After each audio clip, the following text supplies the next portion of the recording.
Whenever I travel, I carry a little metal box of Altoid mints because after a 4-hour, 7 a.m. flight, everyone has bad breath.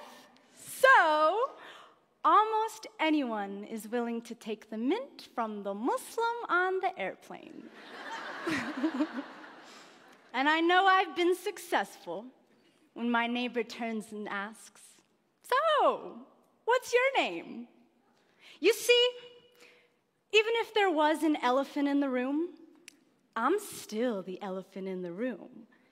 Yeah, when an elephant offers you mints on an airplane, I'm fully aware that it's not always easy to accept. So when the courageously curious do pop the "what's your name" question, I try to make it worth their while. My name is Amal. It means hope in Arabic. Most days, my name is waitress at my family's Damascus restaurant, full-time university student, and then some, pre-law, world traveler, 11 countries. My name is I've performed poetry in 8 of those countries. International spoken word poet, unapologetic Muslim woman, Syrian, American, hijabi, activist, social justice advocate. My name is writer, teacher, Colorado born, mile high baby. But at the airport, my name is random search. And on the street, it's terrorist, sand nigger, raghead, oppressed, and on the news, it's ISIS, jihadi, suspect, radical. My name is could your Muslim neighbor be an extremist? My mama, who wears the hijab, the Islamic headdress, is often referred to as go back to your country. But she's from Iowa. And her nickname is Lisa Pizza.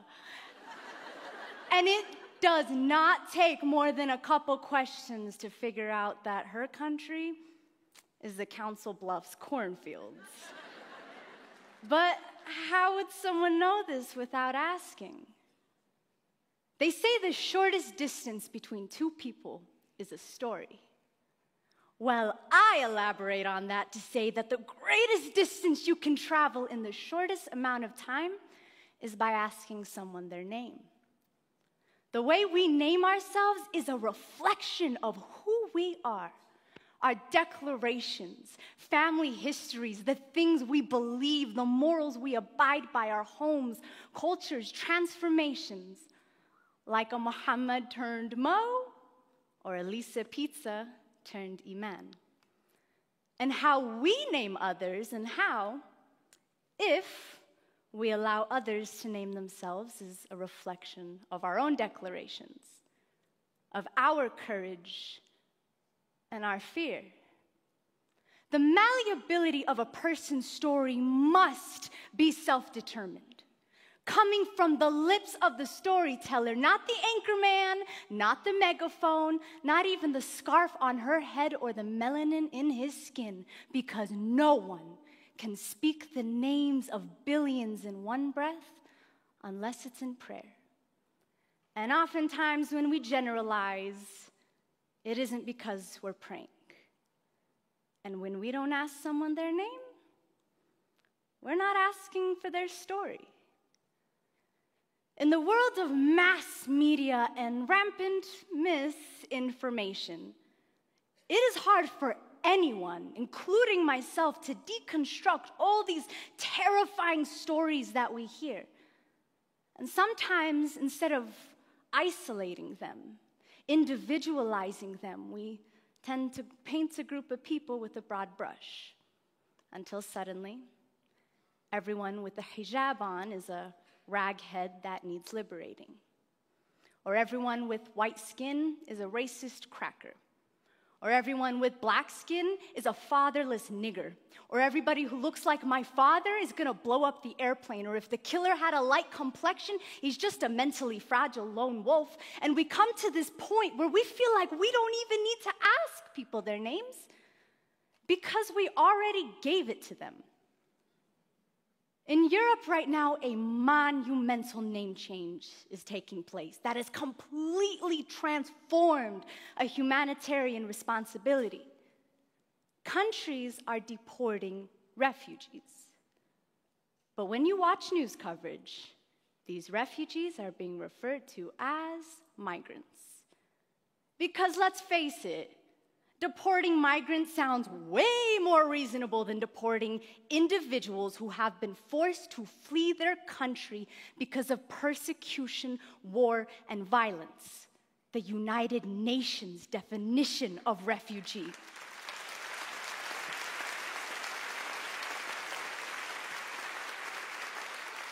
And in naming these people this way, we've attributed to them a choice instead of a circumstance, some economic gain instead of a desperation to flee a war zone. These little ones are refugees, not migrants. I took this photo last year at a refugee camp on the Syrian-Turkish border, and contrary to popular belief, they aren't poisons.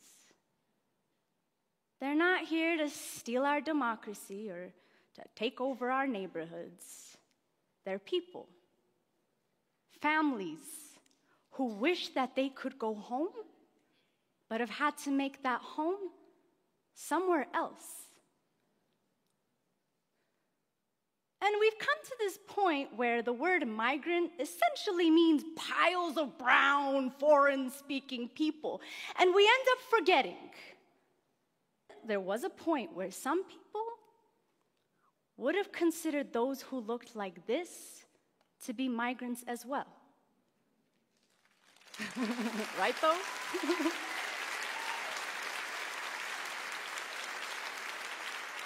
And it is in this forgetfulness that we assume, monopolize on people's stories, attribute their race, social class, religions, clothing to the names that we chose for them. Terrorism is a fine modern-day example, unfortunately. In the past few years, so much violence has just spread across our country. But when you watch the news, there's always a specification as to whether or not terrorism was involved, which I think we all know means the killer looked like this, which he's a babe, which must mean that the killer, of course, pledges his allegiance to this, right? But correct me if I'm wrong, news coverage does in fact tend to be a little different when the terrorist looks like this.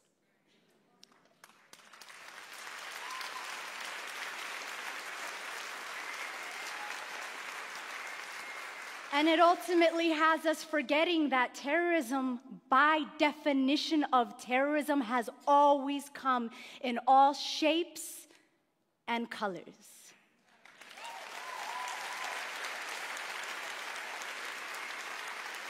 And what happens when we confine certain names with certain depictions, wrongfully excluding some and including others? We end up caging masses of people under a name that says dangerous, even if they're nowhere near it. Like when we say thug instead of 17-year-old black child. When we say alien instead of immigrant.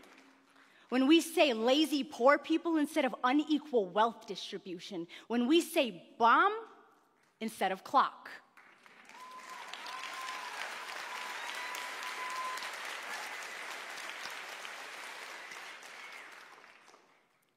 This man's name is Craig Hicks. He's often referred to as a parking dispute, but his real name is a man who shot and killed 3 Americans in their homes in their heads, execution style, because they were Muslim. His name is hate crime. Their names are Dia, Yusr, and Razan, a 23-year-old, 21, and 19. Dia and Yusr were just named husband and wife, newlyweds. And the three were known by their loved ones as sons and daughters, brothers, sisters, students, activists, Instagrammers, taxpayers, Americans. But now, their names are too young to have been taken.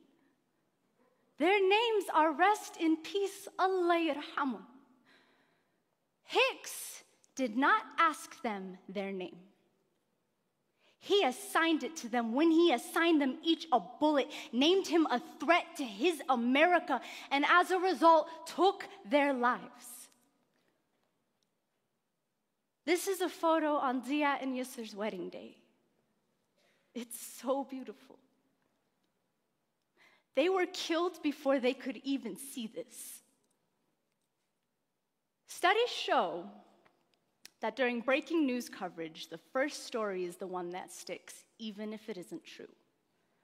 Like during the Paris attacks, when there was talk that refugees were dangerous because they found a passport, only to later confirm that there were no Syrians or refugees involved. But when we have such a huge habit of misnaming people, it's easy to overlook these kinds of mistakes. And this is exemplary of what happens in a culture of fear. In a society that doesn't ask one another their names, and you end up with the mouth of an anchorman or the mouth of a gun doing all the talking. On September 11th, 2001, I attended a private K-8 Islamic school. And within the first hours of the tragedy, my school received 2 bomb threats. The word terrorist was not on my spelling list, but all of us kids picked it up pretty soon after. And in naming us terrorists amidst this mass tragedy that affected us as Americans too, in the words of Dalia Mujahid, we were not just mourners, but we were suspects as well. But a few months ago, me and my very handsome white boy-looking brother named Usama and I were at the museum buying planetarium tickets, and an elderly white man walked up to me and said, "I'm sorry about everything you must be going through right now. I want you to know that not all Americans believe what these buffoons are saying. And I want you," yeah, he used the word buffoons. And he said, "I want you to know that we stand by you." Now, had I not been wearing a little piece of my identity on my head, he wouldn't have known to tell me this. And even though he didn't ask me what my name was, he instead told me his. I have learned from experience that when someone really wants to know, they will be willing to cross that threshold of fear and find out that my name means hope. And then they'll have the courage to ask the much more important questions that probably only I can answer. Like, what's that thing on your head? Were you forced to wear it? Are all Muslims really violent people? Does the Quran really say to kill all of us? Can you please tell me what's up with ISIS? And these questions, though seemingly uncomfortable, are how I know that I have been humanized, and are how the courageously curious know that really, I'm only as scary as the silence fear festers in. Upon meeting someone new, we ask their names. We do not assign it to them. And with that name, we are given ancestry, bloodlines and dialects, books and poems, perspectives, wars, struggles, and survival stories. What's your name is such a short distance to cross. But when you ask me, ooh, buddy, I'm gonna take you from Kuala Lumpur to Barcelona to Beirut. We're gonna go to Damascus, to Sydney, to Trinidad and Tobago. I will show you Mecca. My closet with 70+ international scarves, the graves of my 31 family members who've been killed in Syria, the coffee shop that I hang out at and do my homework. But we must have the courage to claim our curiosity, to go beyond anything we ever knew, anything we ever feared. But it takes two. The elephant who offers the mint, and the one who takes it.